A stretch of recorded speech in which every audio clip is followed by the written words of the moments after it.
नमस्कार दोस्तों स्वागत है आपका हमारी यूट्यूब चैनल इंडियन स्टूडेंट्स में। तो हिंदी वर्णमाला की जो सीरीज स्टार्ट की गई है उसका ये दूसरा वीडियो है। देखिए, यूपी पीसीएस हो, टेट हो, यूपी टेट हो, सी टेट हो, सब में हिंदी के क्वेश्चन आते हैं। उसमें हिंदी वर्णमाला का महत्वपूर्ण योगदान है, इससे क्वेश्चन जो है बनते हैं। यूपी पीसीएस मेंस में क्वेश्चन आते हैं आरओ एआरओ, तो सारे चीज़ों को यहाँ पे कवर किया जा रहा है हिंदी के सेशन में।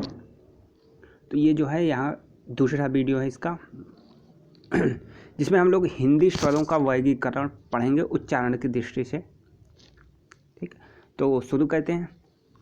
अग्र स्वर, अग्र स्वर किसे कहते हैं? जीभ के अगले भाग से जो स्वर बोले जाते हैं उसे अग्र स्वर कहते हैं। मध्य स्वर जीभ के मध्य भाग से बोले जाते हैं। पश्च स्वर जीभ के पिछले भाग से। तो ये हो गया यहाँ पे कोई दिक्कत होना नहीं चाहिए। संवृत मुंह कम खुला, जैसे ई उ, तो ये संवृत स्वर होते हैं। विवृत मुंह अधिक खुला, ए ओ आ, ये जो है विवृत है। इनका वर्गीकरण ये दिया गया है संवृत इस सीरीज के। अद्वित्र, विवित्र, विवृत, ये जो है पश्च स्वर है, ये मध्य स्वर है, ये अग्र स्वर है। पश्च, मध्य, अग्र। जीभ का कौन सा भाग उच्चारण में भाग लेता है? तो अग्र स्वर, वही परिभाषा है। अगले भाग, जीभ का अगला भाग ऊपर नीचे उठता है, अग्र स्वर कहे जाते हैं। ये उसके एग्जाम्पल हैं, 4 होते हैं। पश्च स्वर जीभ का पिछला भाग सामान्य स्थिति से ऊपर उठता है। पश्च स्वर की परिभाषा, ये उसके उदाहरण है, आप बोल के भी देख सकते हैं। मध्य स्वर हिंदी में अ स्वर केंद्रीय स्वर है। मध्य स्वर पूछा गया, हिंदी में अ स्वर केंद्रीय स्वर है, मतलब जीभ के मध्य भाग से बोला जाने वाला स्वर है अ। तो अ जो है हिंदी का केंद्रीय स्वर है। क्वेश्चन यहाँ से पूछता है, एक ही है अ। संवृत जिन स्वरों के उच्चारण में मुख सबसे कम खुलता है, जैसे ई उ स्वरों के उच्चारण में संवृत कहलाता है। अध संवृत संवृत स्थिति में से कुछ अधिक खुलता है, जैसे ई उ स्वरों के उच्चारण में। विवृत जिन स्वरों के उच्चारण में मुंह सबसे अधिक खुलता हो वो विवृत। विवृत जिन स्वरों के उच्चारण में मुख सबसे अधिक खुलता है, जैसे आ ए ओ, आ ए ओ, आ ए ओ, ये विवृत। अधः विवृत विवृत की तुलना में कम खुलता है, जैसे ए ओ आ, ये जो है अधः विवृत है। होठों की गोलाकार अर्ध गोलाकार स्थिति में तो वृत्ताकार जिन स्वरों को बोलने में होठ जो है वृत्ताकार हो जाते हैं, जैसे उ, ये जो 4-5 शब्द हैं इसे बोलने में वृत्ताकार हो जाते हैं। अवृत्ताकार मतलब होठ गोल वृत्ताकार न होकर फैले से रहते हैं।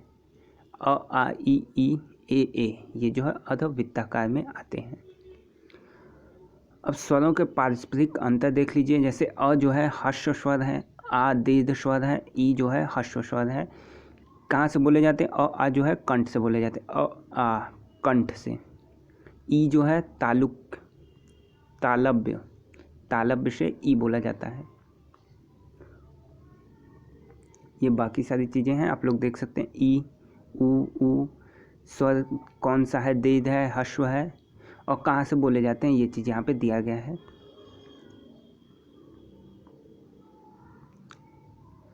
देखो, री जो है, री का प्रयोग केवल संस्कृत शब्दों में होता है। री जो ऋषि वाला है, जैसे ऋषि, ऋतु, ऋण, ये सारे जो है संस्कृत शब्दों में प्रयोग होते हैं।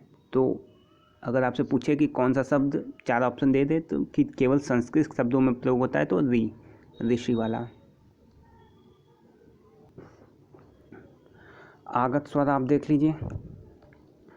हिंदी में अंग्रेजी आदि अनेक यूरोपीय शब्द आ गए हैं, आज हिंदी बन।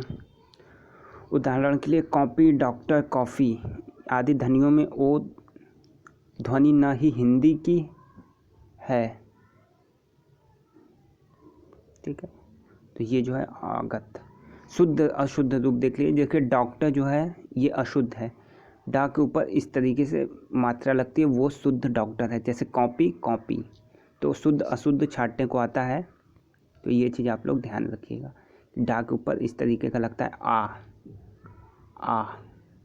ये देखिए होंठ जो खुलते हैं आ, तो ये चीज़ उसका शुद्ध रूप होता है, आस्वर।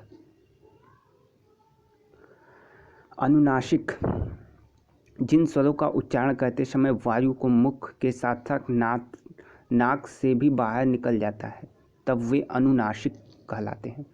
अनुनासिक, नासिक मतलब नाक। जिन स्वरों के उच्चारण करते समय वायु को मुख के साथ साथ नाक से भी बाहर निकल जाता है, मुख के साथ साथ नाक से भी बाहर निकल जाता है, अनुनासिक। अनुनासिक स्वरों का एक गुण है, हिंदी के सभी स्वर अनुनासिक हो सकते हैं। हिंदी के सभी स्वर अनुनासिक हो सकते हैं। ये देख लीजिए आप, सवार सवार, आ सास सांस सास, सांस सास, आई है। ठीक है, ये आप फोटो देख लीजिए। देखिए श्वास नली, ये चीज़ यहाँ होती है। कंठ स्वर, स्वर तंत्र, ये चीज़ जो गले का होता है, निकला होता है, ये स्वर तंत्र कहलाता है।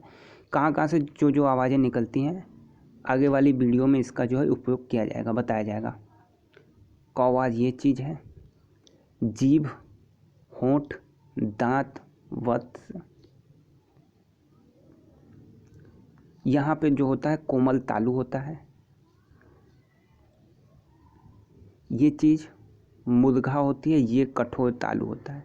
तो ये आप चित्र देख लीजिए। आगे जो है इसका उपयोग होता है कि क वर्ग के जो वर्ण हैं हिंदी व्यंजनों में, वो कहाँ से निकलते हैं। ख वर्ग, क वर्ग, च वर्ग, ट वर्ग, ये सब कहाँ से निकलते हैं। जैसे क वर्ग जो है कंठ से निकलता है, तो कंठ ये है, यहाँ से कंठ से निकलता है। फिर तालु की बात आती है, तालु ये च वर्ग, ट वर्ग मूर्धन्य, ये चीज़।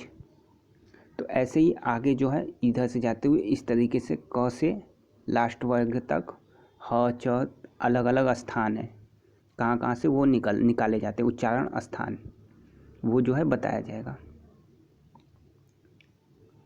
ठीक है, तो ये जो है दूसरी वीडियो भी ख़त्म।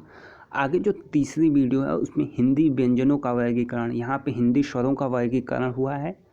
आगे वाली वीडियो में हिंदी व्यंजनों का वर्गीकरण। तो वीडियो कैसी लगी हो कमेंट बॉक्स में ज़रूर बताएं। जो लोग नए हैं वो चैनल को सब्सक्राइब कर ले, चाहे आप यूपी पीसीएस दे रहे हो, टेट दे रहे हो, यूपी टेट दे रहे हो, तो सारी हिंदी यहाँ पे कवर करा दी जाएगी। धन्यवाद।